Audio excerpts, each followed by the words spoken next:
Comic Book Yeti presents Kickstart My Heart. Welcome one and all to the January edition of Kickstart My Heart. Let's quickly address the elephant in the room. Since our last episode, the news dropped about Kickstarter moving to the use of blockchain technology. Like many of you, I'm not a fan of this decision. For myself, this is primarily due to the negative environmental impacts of the technology specifically. Having a degree in environmental science and knowing a thing or two about emission offset initiatives, the idea of buying carbon offsets is essentially like trying to buy your way out of intentionally bad behavior.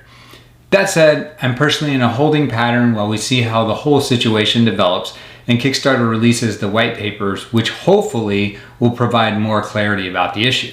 Above all, I remain committed to supporting the independent comics community. Maybe we'll change the name down the road to Wake Me Up Before You Indiegogo, or Makes Me Want to Zoop. I don't know. Okay, I thought January might end up being a little light on the offerings, but everybody stepped up and completely proved me wrong. We've got some Rock'em Sock'em robots, some high-flying luchadors, a heartfelt tribute to a family member. We'll be getting a little bit highbrow with some Shakespeare and back down to reality with a guy in a bear suit. So we're hitting the whole gamut this month. Speaking of Zoop, Zoop is a newcomer on the scene of the crowdfunding comics universe.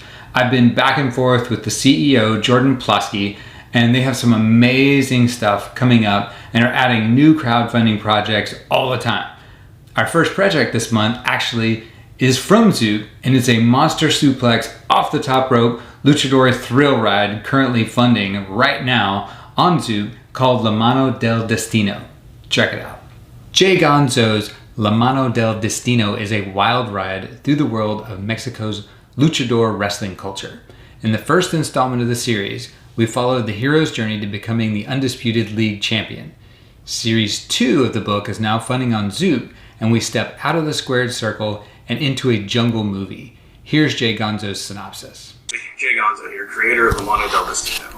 Just wanted to take a second to let you know that Series 2 of Mano del Destino is going to be happening through Zoom. Series 2 is slated to be a 5-issue miniseries, still written and drawn by me. In the original series, we hinted at a broader world in which Lucha Libre was the most important thing in that world, and in this series, we're going to be exploring that much, much further. Because the luchadors are famous in their world, they do things like make TV shows, have cartoons about them, and make movies. In this first issue, we're going to have the entirety of one of the movies Mano has made. This movie is called Tangier Target and is an homage to the James Bond films of the 1960s. It involves Mano going off to foreign lands as a proxy for the CIA and finding trouble along the way. This book is so much fun, and the attention to detail of Gonzo's world building is simply mind-blowing.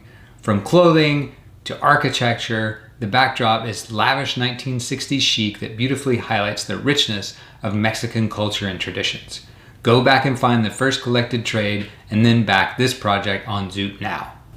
Our next project takes me straight back to being a kid, running around with friends and wondering what would happen if an object of immense power just landed in your lap.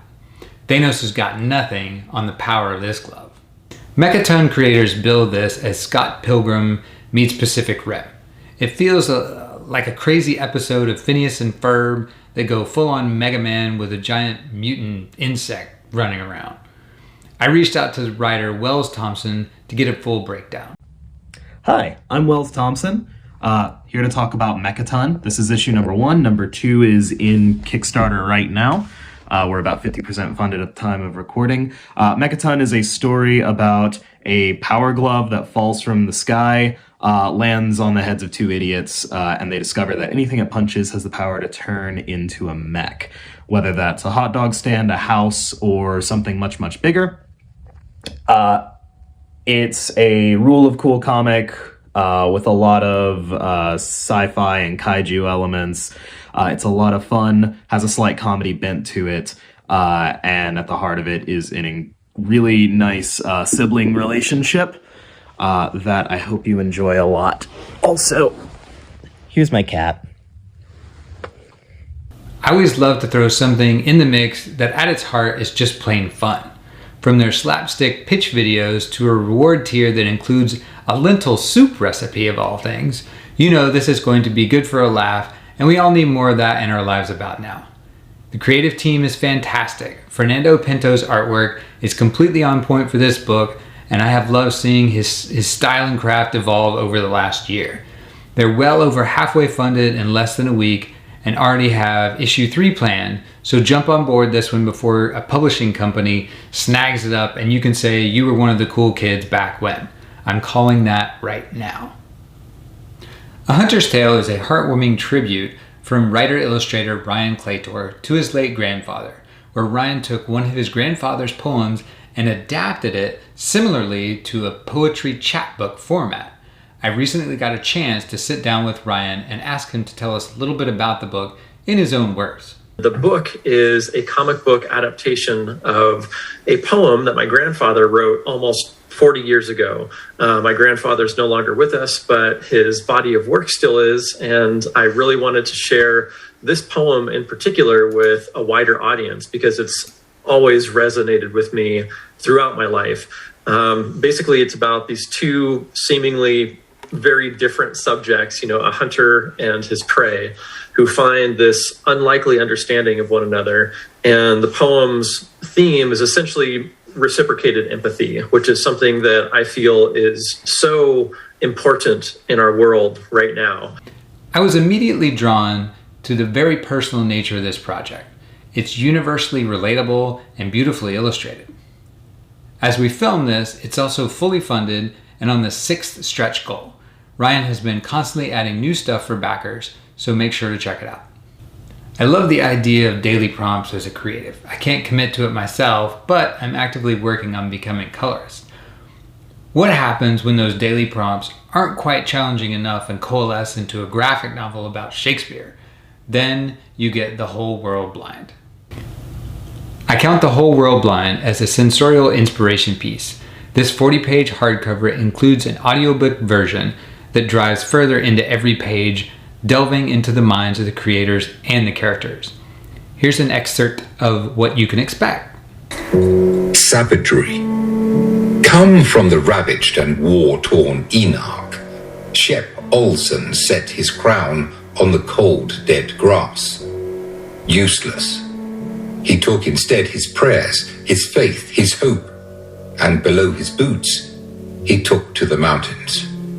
A weapon here, so the bishop had said, mighty enough to save him and his people. A fairy tale pound to a penny, he could be sure. Still no other choice, still a last endeavor. The artwork is as lush as you might expect from a fantasy-oriented epic, and the panels are stacked with block lettering interludes that narrate each snapshot as it unfolds. They're nearly to their funding goal already with 19 days to go as of the filming of this episode. I hope you join me in helping bring this project to life. For my last pick this month, we're going to jump into a story about a delusional guy in a bear suit. Yeah, this one's a little out there, folks. Okay, what drew me in here at first was the setting in a small town in West Virginia. I lived in such a place for a time while going to college. It's a familiar setting and one, if you haven't lived in yourself, at least you get a sense of how the plotting nature of redundancy and routine takes hold of everybody, and how perhaps a crazy man with an axe and a bear suit could disrupt that. Coming from the mind of writer Jason Pell, Bearskin is an 80-page graphic novel that's a tribute to the horror genre. It's got murder mystery overtones, but it's mixed with a sense of supernatural dread that permeates it, keeping you on your toes as to exactly what is real or what is just imagined. I love a good creature feature, and Jock's visuals firmly belong in the realm of major publishing house. Yes, they are actually that good. The Magnolia influence is clear, but with a greater depth of line work that's much more frightening. Having eclipsed their ambitious funding goals already, jump in for a good Lovecraftian-inspired horror romp with furries? That wraps up our show for today. I hope everyone enjoyed it, and I'll see you next month. Until then, support independent comics and their creators. Take care. Thank you for joining us today for another episode of Kickstart My Heart. Hit that subscribe button to get notifications for more exciting episodes and comic creator interviews. Do you like comics podcasts? Make sure to check out Into the Comics Cave wherever you get your podcasts.